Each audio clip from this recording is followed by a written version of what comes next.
We always hear from Muslims that the Bible has been changed.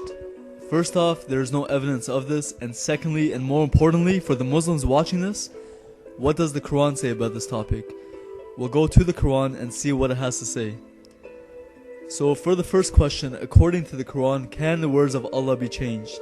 Surah Yunus 1064 says, "For them are glad tidings in the life of the present and in the hereafter. No change can there be in the words of Allah.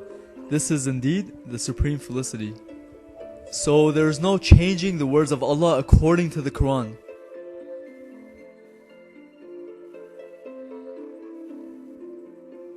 Now the next question, is the Torah, which is the law of Moses, and the Injil, which is the gospel, the words of Allah according to the Quran? Surah Al-Ma'idah 546. "And in their footsteps we sent Isa son of Maryam, confirming the Torah that had come before him, and we gave him the Injil, in which was guidance and light and confirmation of the Torah that had come before it, a guidance and an admonition for those who guard." So according to this verse, when Jesus came, he confirmed the Torah, the law of Moses, that Allah gave to Moses. He confirmed it, which means what the Israelites had, according to this verse, was the true revelation given by Allah according to the Quran. And also according to this verse, Allah gave the gospel to Jesus. They were both the words of Allah. Surah Al-Nisa 4, 163 to 164.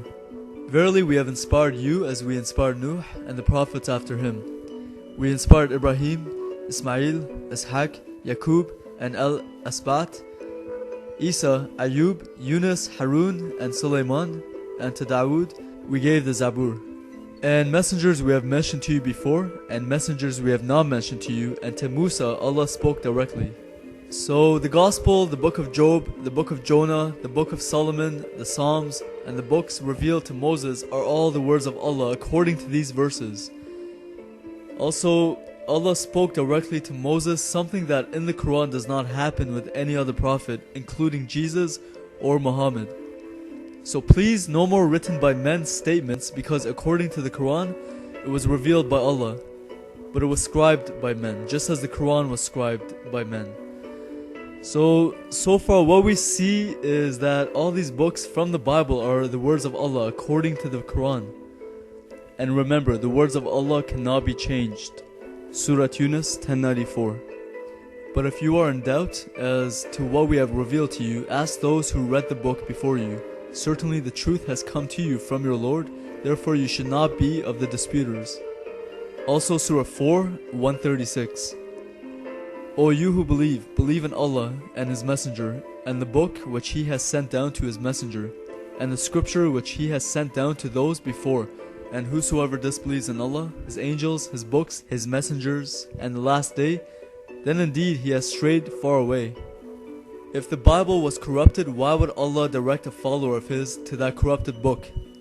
Why would He command that you believe all of His books if some of them are corrupted, especially after Allah saying that His words cannot be changed and that His words were the scriptures before the Quran was revealed? That would make no sense. Surah Fatir 35-31. "And what we have inspired in you of the book, it is the truth, confirming that which was before it. Verily Allah is indeed all aware and all seer of His slaves." So again, we see that the Quran states very clearly that not only the previous scriptures were from Allah, but also that the previous scriptures were intact, meaning not altered. As the surah says, the Quran came confirming what was before it. Surah Al-Imran 3:3. "It is He who has sent down the book to you with truth, confirming what came before it. And He sent down the Torah and the Injil." These two verses very clearly say that Allah sent the Quran confirming what came before it, so confirming the Torah and the Injil. It can't get any clearer. When the Quran came out, it confirmed the scriptures, it confirmed the Bible. All these surahs say that the Bible was not corrupted. And then we have Surah Yunus 10:37, which says, "And this Quran is not such as could be forged by those besides Allah, but it is a verification of that which is before it and a clear explanation of the book. There is no doubt in it from the Lord of the worlds." Then Surah Al-Ahqaf 46:12. "And before this was the scripture of Musa as a guide and a mercy, and this is a confirming book in the Arabic language to warn those who do wrong, and as glad tidings to the good doers." Here are two more examples of the Quran verifying that the previous scriptures were once again intact. There are so many more verses where the Quran confirms the scriptures that came before it. I think the verses I posted from the Quran are enough, but I will post some other verses from the Quran that I haven't already shown in this video, and if you want you can take these verse numbers and search them on your own. Okay, so from these verses I think it's pretty clear that 1. Allah's words according to the Quran cannot be changed. 2. The Torah, the Injil, the writings of David, Solomon, Job, etc., etc. are all the words of Allah according to the Quran, so therefore they cannot be changed. 3. Not only did Jesus confirm the scriptures that came before him, but so does the Quran confirm them. So again, why would Allah tell you to go to a corrupted book? If you want to say it was corrupted after the Quran came out, well, first off, shouldn't Allah know that it was going to be corrupted and say so? And also, knowing that it would be corrupted, shouldn't He, being all-knowing, not refer you to it in the past, present, or future? Also, if it is corrupted, shouldn't He say that it is corrupted? And say it very clearly. But again, it confirms the previous scriptures and says nothing about any corruption. Also, on the topic of it being corrupted after the Quran came out, that's impossible. We can compare our Bibles today to the Dead Sea Scrolls, which were written around 700 to 1000 years before the Quran, and they match with what we have today. And then there is the Greek translation, the Septuagint, which was done around the 2nd century or 3rd century BC. Then there is the Aramaic translation called the Peshitta, done around the 2nd to the 4th century AD. Then there is the Latin Vulgate, done around the 4th century AD. And then for the New Testament, there are over 5,000 early Greek manuscripts of the New Testament. Plus, there are many translations which came before the Quran, like the translations into Latin, Syriac, etc.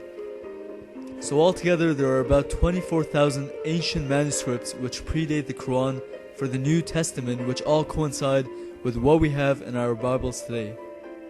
If there are any differences in the Greek manuscripts, they are explained in the footnotes, and they are always minor, nothing doctrinal or of any importance.